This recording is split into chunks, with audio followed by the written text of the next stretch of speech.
দেখা যাচ্ছে যে ওই এক ভাই মাজারকে একেবারে কপাল ঠেকিয়ে সে এরকম ভাবে হয়তোবা সে কিছু চাচ্ছে,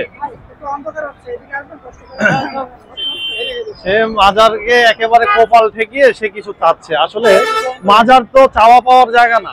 মাজার আল্লাহর ওলিরা যারা ছিলেন তারা দাওয়াতের মেহনত করছেন, দামি হয়েছেন, আল্লাহ তাআলা তাদেরকে দামি করছেন, তাদের দ্বারা এই দেশে ইসলাম প্রচার হয়েছে।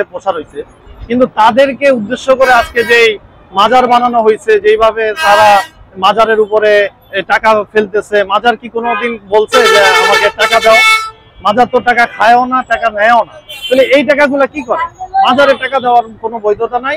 আর এই যারা আজকে এই কাজগুলা করতেছে, মাজারের নামে যারা অপসংস্কৃতি কায়েম করতেছে এই দেশে, তাদেরকে রুখে দাঁড়াতে হবে, তাদেরকে বন্ধ করতে হবে। মাজার যদি আমি মনে করি উনি আল্লাহর ওলি ছিলেন বা ভালো লোক ছিলেন, অবশ্যই তার থেকে আমরা ফয়েজ নিব, কিন্তু তার কাছে কোনো কিছু চাইবো না।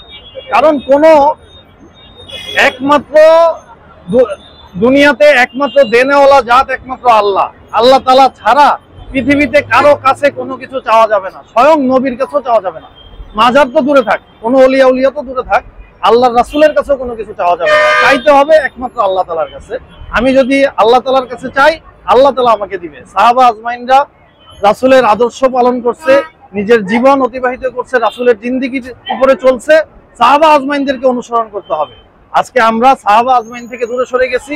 ওলিয়া উলিয়ারা এই উপমহাদেশে 360 জন আউলিয়া আসছে বাংলাদেশে, তারা দাওয়াতের মেহনত করছে। তারা যেই মেহনত করে দামি হয়েছে, আজকে ওই মেহনতকে আমরা ছেড়ে দিছি। ওই দাওয়াতের মেহনতকে ছেড়ে দিয়ে আজকে আমরা শিরক কুফর বেদাতে লিপ্ত হয়ে গেছি। আজকে মুসলমানের ইমানের ভিতরে শিরক কুফর বেদাত ঢুকে আজকে মুসলমানকে বিচ্ছিন্ন করে দিছে। এই যে কাজগুলা হচ্ছে, এগুলা সম্পূর্ণ ইসলামে নিষেধ। এই কাজগুলা বন্ধ করতে হবে। আজকে আমরা খুবই অসহায় এই দেশে, আমরা আবেগ দিয়ে কথা বলি। হ্যাঁ, আজকে আমাদের যারা ওলিয়া উলিয়ারা ছিলেন তাদেরকে ভালোবাসি, অবশ্যই তাদেরকে রেসপেক্ট করি, সম্মান করি, মহব্বত করি।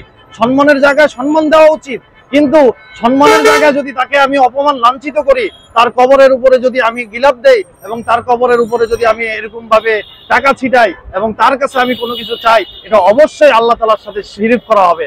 আল্লাহ তাআলা বলছেন, আমি শিরকের গুনাহ ছাড়া সমস্ত গুনাহ ক্ষমা করব, একমাত্র শিরকের গুনাহ তওবা ব্যতীত ক্ষমা হবে না। এই জন্য শিরক কোনোভাবেই করা যাবে না। আল্লাহ তাআলা ছাড়া কোনোভাবেই কারো কাছে কোনো কিছু চাওয়া যাবে না।